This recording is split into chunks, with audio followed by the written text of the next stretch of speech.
मुझे एक बात बताएं, मैं थोड़ा डिफरेंस पूछना चाहती हूँ।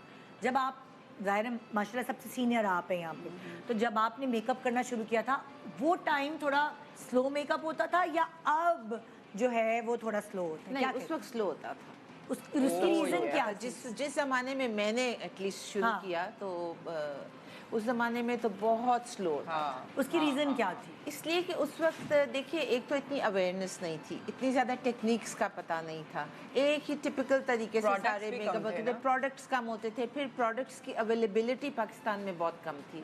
तो ये होता था कि जो अच्छी प्रोडक्ट्स होती थी वो यहाँ तो आपको पर्सनल बैगेज में आती थी या आप किसी से मंगवाते थे। अच्छा, फिर मैगजीन्स लाइक कॉस्मोपॉलिटन और इस तरह के जो होते थे वुमेन्स बाहर से जो मैगजीन्स आते थे उसमें से आप देख देख के उससे आप देखते थे, उसको आप कॉपी करते थे, उसको आप अप्लाई करते थे। Now it's everything in the finger tips, you see, like आपने वो क्लिक किया, यूट्यूब खोला। Like a lot of times उस जमाने में ये भी होता, मेरी अम्मी मुझे बताती हैं कि मैगजीन में कोई लेट्स सपोज जैसे मेकअप ट्रेंड है, कोई लाइनर ऐसे लगाना है, कोई नया स्टाइल निकला है, अब कॉस्मो पे आपने देख लिया लेकिन you don't know how to do it क्योंकि वीडियो नहीं है ना। ओह यस, तो आप खुद उसको देख देख के क्रिएट कर रहे हैं। लेकिन एक चीज थी, एक चीज थी कि उससे ये था कि आप जब ट्रायल एंड एरर से सीखते थे ना तो ज्यादा प्रिसीजन आती थी, ज्यादा परफेक्ट होता था, बिकॉज आपको आइडिया हो जाता था कि अगर मैं इस तरह से लाइन ड्रॉ करूंगी तो मेरी आंख की शेप ऐसी हो जाएगी। सेल्फ लर्निंग वाला दौर था। अच्छा लर्निंग वाला दौर। अच्छा,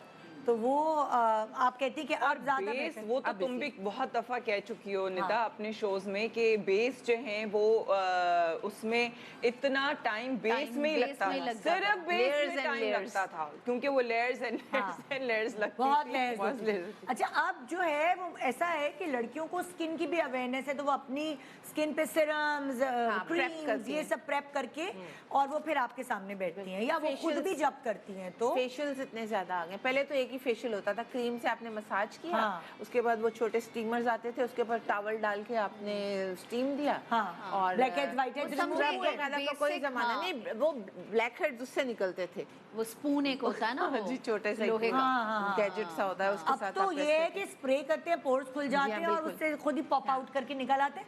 अब तो कितनी सारी टेक्निक्स, जरा सा स्क्रब करो पॉप आउट हुए और बाहर निकले। अब वो बहुत ज्यादा गहरे वालों को स्क्रब भी नहीं होता था। हाँ।